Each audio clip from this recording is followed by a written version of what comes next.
Hello বন্ধুরা, তো welcome back to my channel. আশা করি তোমরা ভালো আছো আর আমি খুব ভালো আছি। চলো আজ আবার নতুন একটা রেসিপি নিয়ে তোমাদের সামনে চলে এলাম। তো এগুলো কী বলো তো, মৌরি, সাদা জিরে, শুকনো লঙ্কা আর এগুলোকে আমরা শুকনো কড়ায় নেড়ে নিয়েছি। না, এগুলো আমরা নিলাম, এরপর এগুলোকে আমরা শুকনো কড়াই একটু একটু করে নেড়ে নেব। নেড়ে নিয়ে তারপরে আমরা এগুলো গ্রাইন্ডারে গুঁড়িয়ে নেব। তো বলতে পারবে এটা কিসের মশলা আমি তৈরি করছি? চলো তো দেখি কেমন তোমরা বলতে পারো দেখি। তো এটা হচ্ছে, আমি যে বানালাম এর গন্ধটা আমি উপলব্ধি করতে পারছি, কিন্তু তোমরা যদি বানাও তবে তোমরা স্মেলটা পাবে। আচ্ছা, এটা হচ্ছে আমের আচার। তো এটা কি গুড়ের আচার না চিনির আচার? দেখি কেমন তোমরা বলতে পারো, দেখো তো।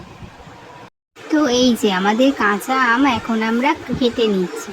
কাঁচা আম এর আচার বানানো হবে, তাই এটা 2 কিলো মতো আম। এই আমটাকে কেটে নেওয়া হচ্ছে, দেখো কিভাবে কেটে নেওয়া হচ্ছে। ছাড়িয়ে কেটে নেওয়ার পর কড়াইতে তেল দেওয়া হয়েছে, তেল দেওয়ার পর 5 ফোড়ন বেশ কিছুটা মতো দেওয়া হয়েছে। তার মধ্যে এই আমরা কাঁচা আমগুলোকে দিয়ে নিয়েছি, দিয়ে এটাকে ভালো করে নাড়তে হবে, ভালো করে অনেকক্ষণ ধরে।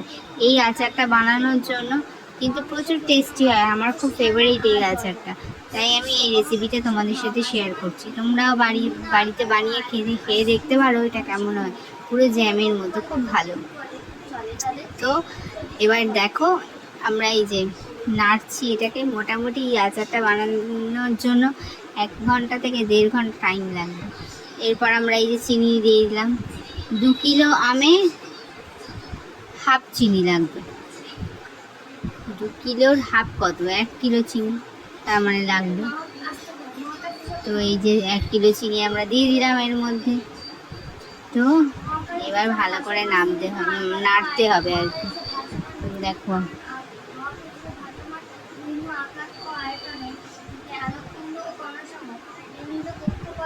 এবার নাড়তে নাড়তে চিনিটা গলে যাবে একদমই।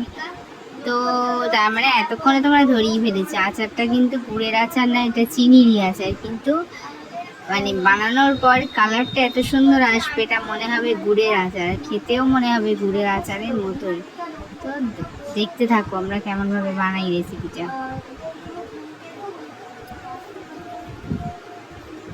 এই যে ঢাকা দিয়ে দেওয়া হলো, মোটামুটি 10 মিনিট এখন এরমভাবে ঢাকা দেওয়া থাকবে। তারপর ঢাকা খুলে আবার নাড়তে থাকবো। দেখো চিনিটা পুরো গলে গেছে, এই যে কালারটা এসছে দেখছো, আস্তে আস্তে একদম ওইরকম গুড়ের কালার মতো চলে আসবে।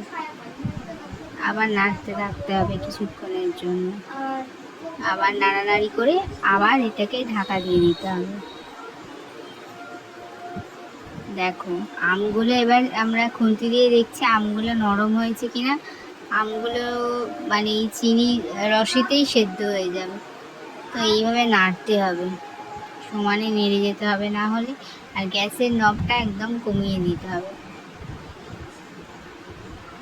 দেখো এইভাবে আমটাকে নাড়তে হবে।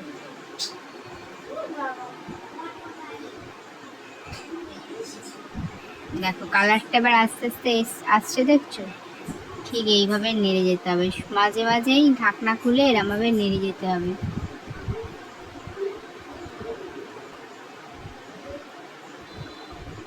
দেখছো কালারটা কত সুন্দর আসছে, আর মনে হচ্ছে যেন গুড়ের মতো, একদম ঠিক গুড়ের মতো কালার চলে আসবে। কিন্তু এতক্ষণে তোমরা বুঝেই গেছো এটা চিনিরই আচার। এই দেখো আবার আমরা একটু ঢাকা দিয়ে দিলাম, আবার ঢাকা খুলে কিছুক্ষণ বাদে আবার এই নাড়তে থাকছে। দেখো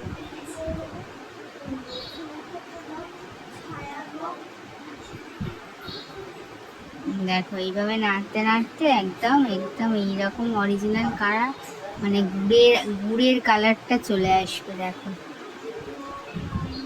আর এই আচারটা এত সুন্দর খেতে হয় না গরমকালে।